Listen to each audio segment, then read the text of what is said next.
नमस्कार, मैं सुनील आप सभी का एजुकेशन प्रवाह यूट्यूब चैनल पर हार्दिक स्वागत करता हूं। आज मैं फिर से उपस्थित हूं जिसमें कि अधिगम के स्तंभ अर्थात पिलर्स ऑफ लर्निंग। अर्थात अगर हम अधिगम की बात करें तो अधिगम हम सभी लोग जानते हैं कि सीखना होता है। अर्थात सीखने को ही हम क्या कहते हैं? सीखना होता है। सीखने को ही हम अधिगम कहते हैं। अर्थात जो भी कुछ हम सीखने का प्रयास करते हैं, सीखते हैं, वो सारे अधिगम की प्रक्रिया में आते हैं। अब हम अधिगम की क्लास तो हमने आपको ली है और बेहतर ढंग से हमने बताया है। अगर आप प्लेलिस्ट को सर्च करेंगे तो आपको बेहतर ढंग से मिलेगा। अब आज हम मुख्य तौर पर अधिगम के जो स्तंभ हैं अर्थात पिलर्स हैं उसके बारे में हम बात करेंगे। तो दरअसल हम देखेंगे कि यूनेस्को के द्वारा, किसके द्वारा? यूनेस्को के द्वारा मुख्य तौर पर आप देखेंगे तो इस के 4 स्तंभ बताए गए हैं। क्या बताए गए हैं? 4 स्तंभ बताए गए हैं। किसके? तो अधिगम के 4 स्तंभ बताए गए हैं। पहला है लर्निंग टू नो, फिर learning to do, learning to be और लर्निंग टू लाइव टुगेदर।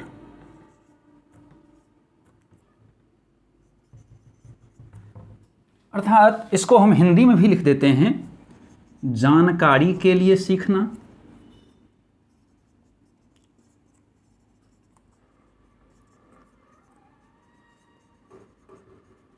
जानकारी के लिए सीखना, कुछ करने के लिए सीखना,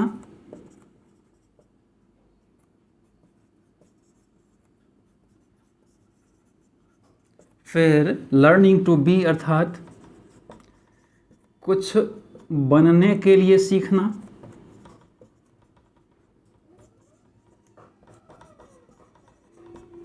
और फिर लर्निंग टू लाइव टुगेदर अर्थात साथ रहने के लिए सीखना।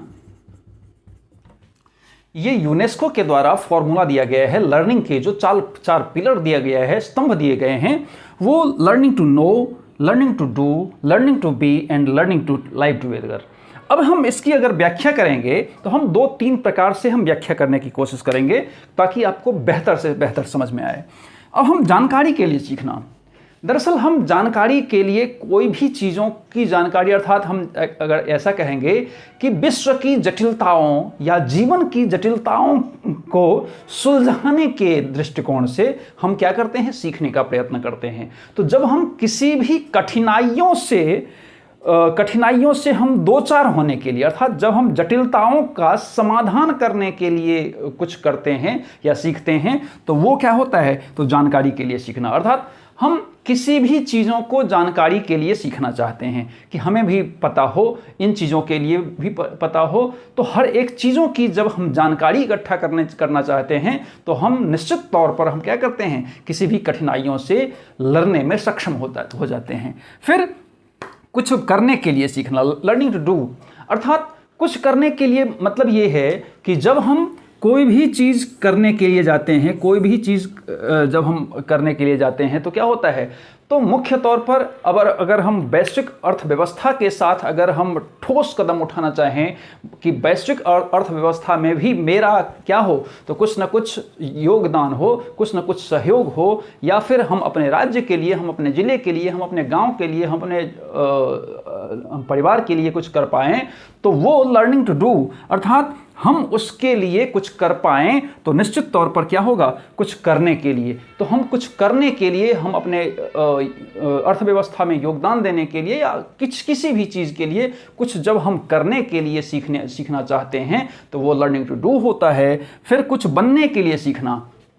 कुछ बनने का मतलब ये है कि जब हम यहाँ पर किसी भी अब मान लीजिए कि इस पर लर्निंग टू डू में हम किसी भी चीज़ों के लिए प्रशिक्षित होना चाहते हैं। अब किसी भी मामले में प्रशिक्षित जब होना चाहते हैं, किसी भी कौशल को हम सीखना चाहते हैं, तब हम किसी भी कौशल में जब हम निपुण हो जाते हैं तो वही तो क्या होगा, तो लर्निंग टू डू, कुछ करने के लिए सीखना। क्योंकि हम अब लर्निंग कर चुके हैं, हमारे पास प्रभाव वो आ चुका है, हमारे पास वो कौशल आ चुका है, हमारे पास वो ट्रेनिंग आ चुकी है, तो हम क्या करेंगे, कुछ बनने के लिए उसके सहयोग से जो हम प्रशिक्षण हमने लिया है, जिस भी मामले में हमने प्रशिक्षण लिया है, जिस भी कौशल को हमने डेवलप किया है, जिस भी स्किल्स को हमने सीखा है, तो उसको हम क्या करेंगे, कुछ बनने के लिए उपयोग करेंगे।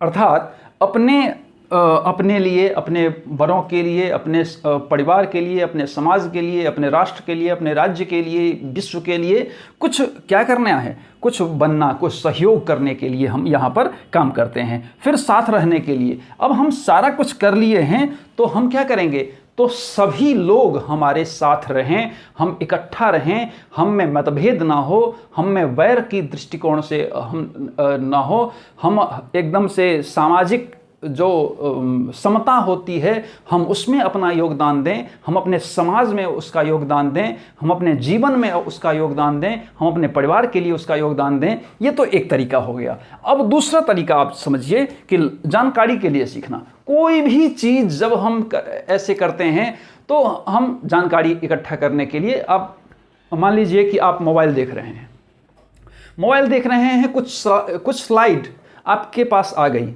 जो कि आप उन चीज़ों को खोज नहीं रहे थे, लेकिन कुछ स्लाइड आपको दिखी सामने में और आपको लगा कि नहीं, मुझे इस चीज़ों के बारे में जानकारी भी होनी चाहिए, आप देखने लगे।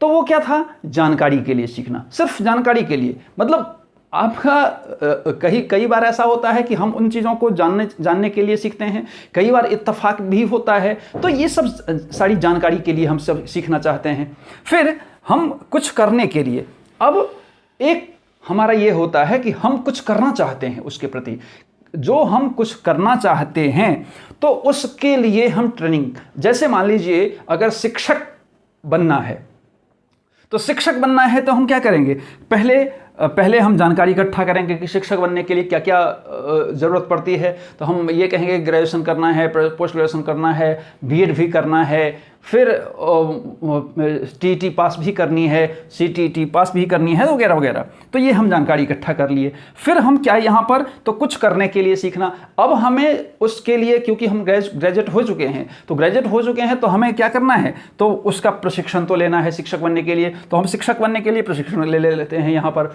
तो हम क्या ले लिए, ट्रेनिंग ले लिए, उसका प्रभाव ले लिए। अब जब हम ट्रेनिंग ले लिए तो कुछ बनने के लिए, अब हम जब ट्रेनिंग ले लिए तो हम सीटेट भी पास करना है हमें, तो सीटेट भी पास करना है तो हम उसके लिए मेहनत करें।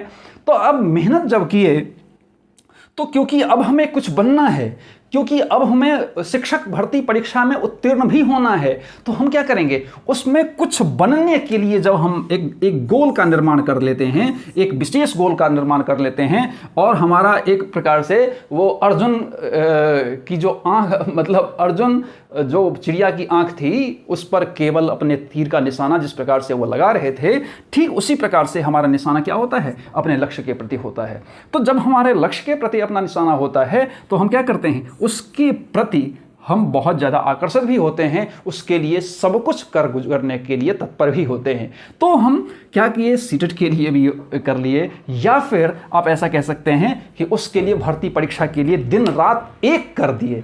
तो जब दिन रात एक कर दिए तो हम कुछ करने के लिए सीखने का प्रयत्न कर रहे हैं। फिर जब अब हम यहाँ पर गोल प्राप्त कर लिए, शिक्षक बन गए, तो शिक्षक बनने के उपरांत हम क्या करेंगे, तो सबको एक साथ समेटने का प्रयास करेंगे।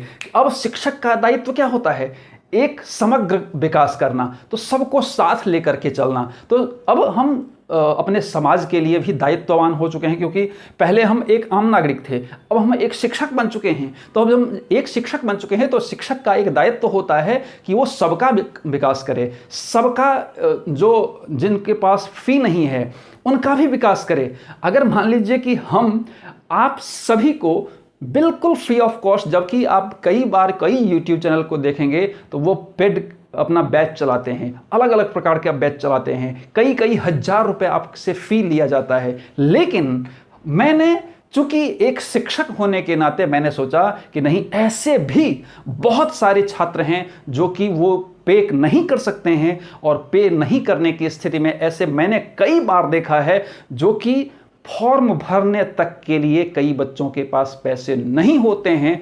उसके कारण से मैंने अपना बीड़ा उठाया है कि नहीं, हम ऐसे गुणात्मक शिक्षा बिना फी के देंगे जो कि सबके लिए हो। तो सबके साथ हम वहां पर जाना, अपना अपना दायित्व का निर्वहन करना चाहते हैं। तो हम क्या करते हैं, तो साथ रहने के लिए हम साथ साथ हैं वाली स्थिति जो होती है, चाहे वो हम अपने समाज के लिए कुछ योगदान कर पाएं, चाहे हम अपने परिवार के लिए कुछ योगदान कर पाएं, हमने अपने राज्य के लिए कुछ योगदान कर पाएं, राष्ट्र के लिए योगदान कर पाएं, या संपूर्ण विश्व के लिए योगदान कर पाएं, जो भी हमारे हिस्से आएगा, जो भी हम कर सकते हैं, क्या हम उतना भी नहीं कर सकें तो हमारा क्या लाभ, इस जीवन का क्या लाभ, इस ज्ञान का क्या लाभ। तो निश्चित रूप से ये हम क्या करते हैं, तो साथ रहने के लिए हम सीखते हैं। तो मुझे लगता है कि ये छोटा सा टॉपिक था, आप बेहतर ढंग से समझे होंगे। इसी प्रकार से पढ़ने के लिए आप एजुकेशन प्रोफाइल यूट्यूब चैनल को सब्सक्राइब कीजिए, लाइक कीजिए, शेयर कीजिए, कॉमेंट कीजिए और साथ ही बेल आइकन को जरूर प्रेस कीजिए ताकि आपको आने वाले सभी वीडियो मिलती रहे।